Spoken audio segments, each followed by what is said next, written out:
Welcome to the APUSH Dig. This week, we are examining two distinct developments in U.S. history in order to see how they are crucially connected. First, we will discuss the topic of the United States' westward expansion in the 1840s, what historians refer to as the Manifest Destiny period. Secondly, we will be examining how the U.S. tears apart as compromise could no longer prevent secession. The Civil War will begin. So what we want to consider this week is what is the connection between westward expansion in the 1840s and the crisis of the Union in the 1850s.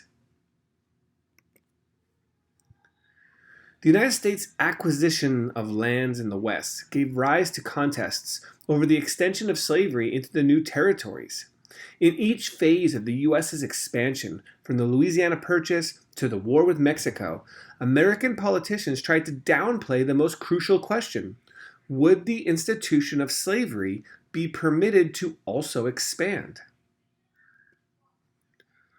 Congressmen tried to find compromise over the issue, but we can see this as a very temporal way of dealing with the bigger issue. An early example of this compromise philosophy is seen with the Missouri Compromise in 1820. The Missouri Compromise tried to solve the problem of whether slavery would be allowed to expand throughout the Louisiana Territory.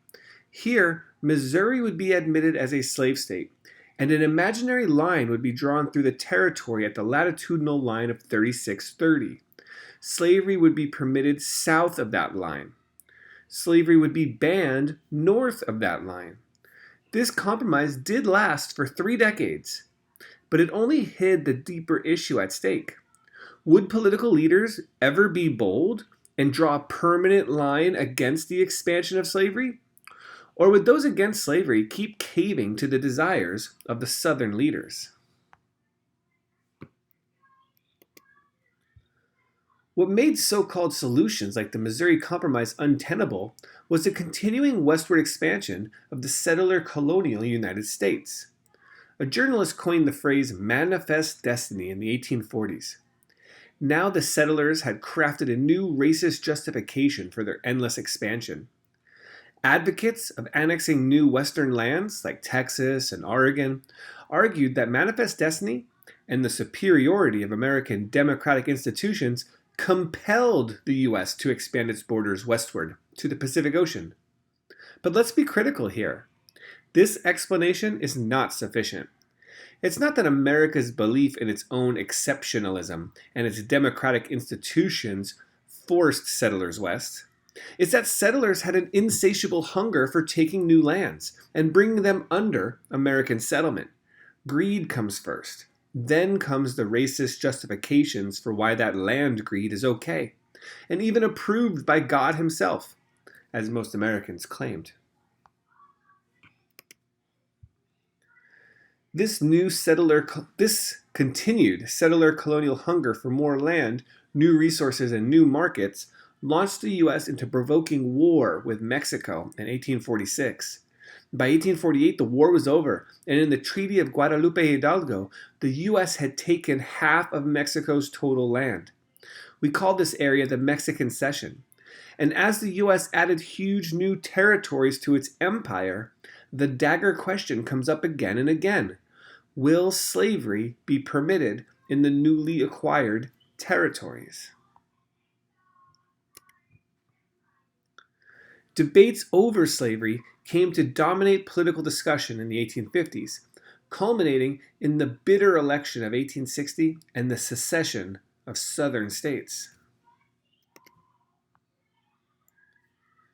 The North's expanding industrial manufacturing economy relied on wage labor, in contrast to the Southern economy's dependence on slave labor. Most Northerners were against slavery by the 1850s, but for a variety of reasons. These included religious and moral reasons, but we have to understand the economic reasons as well.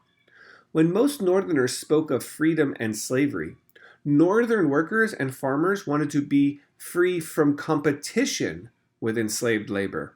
They feared that their businesses and their farms could never outcompete plantations and businesses that relied upon enslaved labor, So most Northerners wanted slavery to be contained to the Southern states and not to be permitted into the new Western territories. The territories should be home to free labor and free men, Northerners demanded.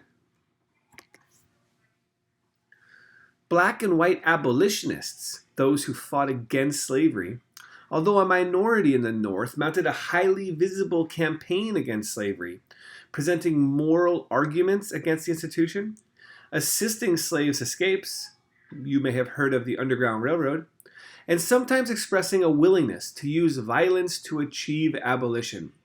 The most famous example of this will be John Brown's failed raid at the Harper's Ferry Arsenal in 1859.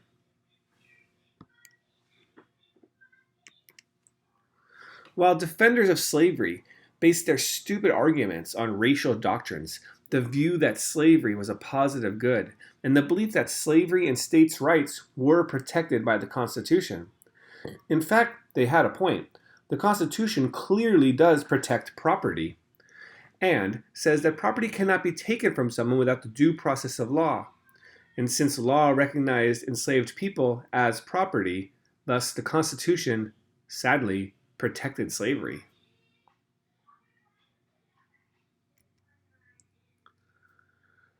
The courts and national leaders made a variety of attempts to resolve the issue of slavery in the territories, but these failed to reduce the increasingly bitter conflict.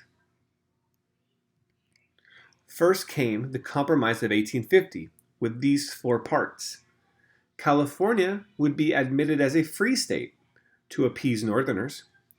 Popular sovereignty would decide whether or not slavery would exist in the other Mexican cession lands. Popular sovereignty means the settlers would be able to vote.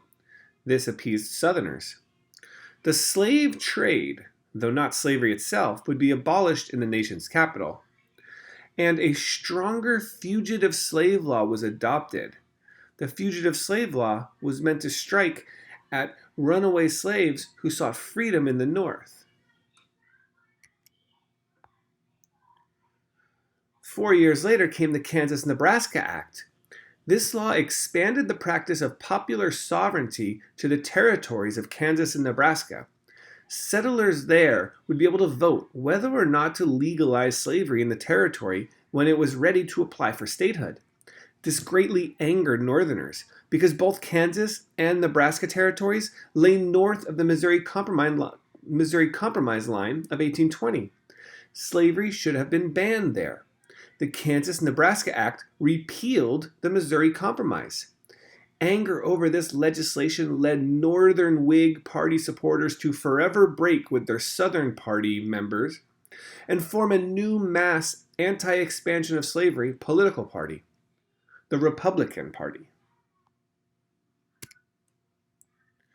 In the long and continuing history of terrible Supreme Court decisions, Dred Scott v. Sanford in 1857 remains one of the worst.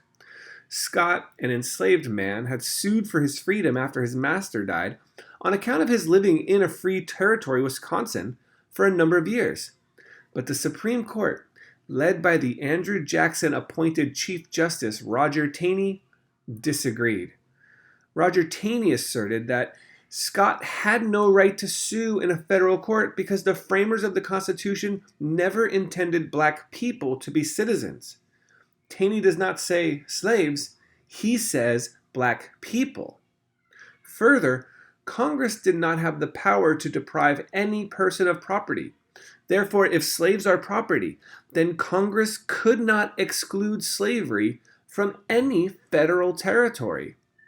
Thus, the Missouri Compromise was ruled unconstitutional because it excluded slavery in northwestern territories. This opened up any territory to slavery. Southerners had won a huge victory. Northerners cried of a slave power dominated federal government that ruled always in Southerners' interests. And they weren't wrong. Abraham Lincoln, representing the new Republican Party, wins the 1860 election, supported by the votes of Northerners who opposed slavery's expansion. No Southerners supported Lincoln, but he swept the northern states for the electoral victory. Most slave states then voted to secede from the Union, to create their own country, the Confederate States of America, precipitating the Civil War.